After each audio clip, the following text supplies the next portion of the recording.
Shalom Jemaat Tuhan, senang sekali boleh berjumpa kembali dalam Renungan Kingdom Devotion hari ini.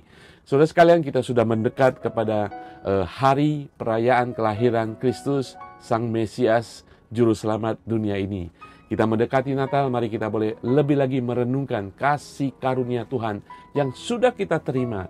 Tuhan datang menjadi manusia.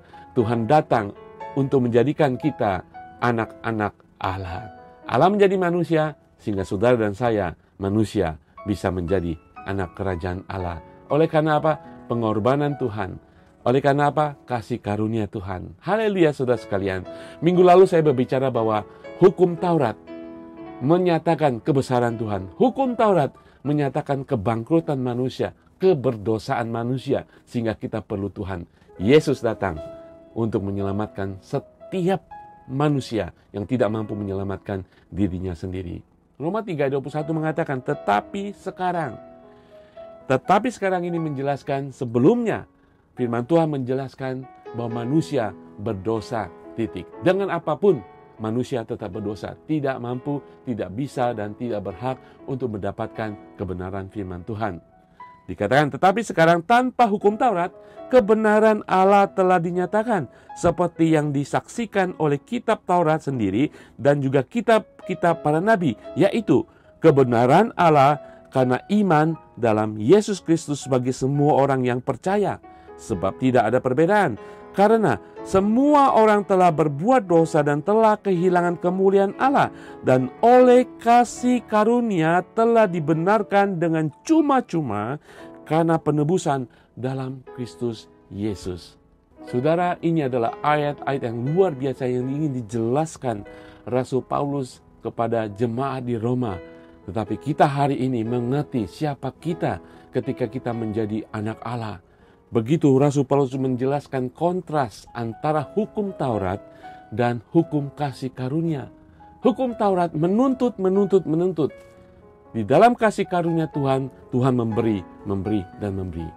Hukum Taurat selalu menunjukkan dosa kita, ketidakmampuan kita, kebangkrutan kita. Tetapi kasih karunia di dalam Yesus Kristus memberikan jalan. Ketika kita beriman, hanya beriman, kita diselamatkan, dibenarkan, dan memiliki kehidupan kekal. Hukum Taurat, sekali lagi saya katakan, adalah hukum Allah. Kudus, suci, benar.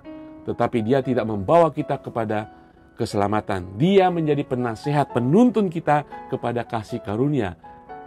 Ketika kita meresponi dengan iman, membawa keselamatan bagi kita semuanya. Efesus 2 ayat 8-9 mengatakan, sebab karena kasih karunia kamu diselamatkan oleh iman. Itu bukan hasil usahamu, tetapi pemberian Allah. Itu bukan hasil pekerjaanmu. Jangan ada orang yang memegahkan diri.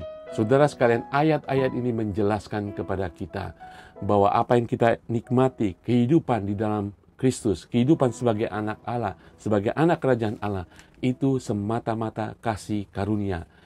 Mari kita menjaga kehidupan kita tidak sombong, tetap rendah hati sebagai murid Tuhan, bahwa kita sudah menerima yang tidak layak kita terima. Pemberian kasih karunia itu cuma-cuma hanya dengan iman kita kepada Kristus dan berserah kepadanya. Ketika kita sudah menerima Yesus sebagai Tuhan dan Juru Selamat, saudara sekalian, hidup dalam iman yang terus bekerja. Saudara sekalian, kalau kita sudah diselamatkan oleh iman, mari kita hidup dalam iman kepercayaan kita sampai pada hari Tuhan. Iman yang bekerja, iman yang memuliakan Tuhan, iman yang menjadi alat-alat kerajaan surga. Karena masih banyak orang belum memiliki iman itu. Mari kita yang sudah diselamatkan oleh Injil, kita boleh menjadi Injil bagi banyak orang. Saudara sekalian, bagi saudara yang tidak mengerti, yang belum menerima kasih karunia, sekali lagi saya katakan, hanya kasih karunia melalui Yesus Kristus. Dengan iman saudara, saudara akan menjadi anak Allah. Bukan dengan usaha saudara. Karena saudara tidak pernah akan mampu dengan kebaikan amal bakti saudara. Yesus adalah jalan bagi kita kepada Sang Pencipta kita. Yesus adalah pendamai kepada Sang Pencipta kita. Yesus memberikan kebenaran sehingga Allah melihat kita benar di dalam Yesus Kristus. Haleluya. Terima Yesus sebagai Tuhan dan Juru Selamat. Sudah menerima kasih karunia keselamatan dalam kehidupan saudara. Tuhan Yesus berkati semuanya. Mari kita berdoa. Bapa di surga, terima kasih Tuhan. Hari ini kami mengerti Tuhan penjelasan-Mu Tuhan, bahwa kami tidak mampu tanpa Engkau, kami tidak bisa tanpa Engkau. Dengan Engkau, dengan kasih karunia, kami beriman, kami percaya, kami menjadi anak Allah, kami menerima keselamatan kekal sampai selama-lamanya di dalam Yesus Kristus, Allah yang menjadi manusia. Di dalam nama Tuhan Yesus kami berdoa dan mengucap syukur. Haleluya. Amin. Tuhan Yesus berkati semuanya. Memiliki kegembiraan, kesukacitaan di dalam Natal 2025.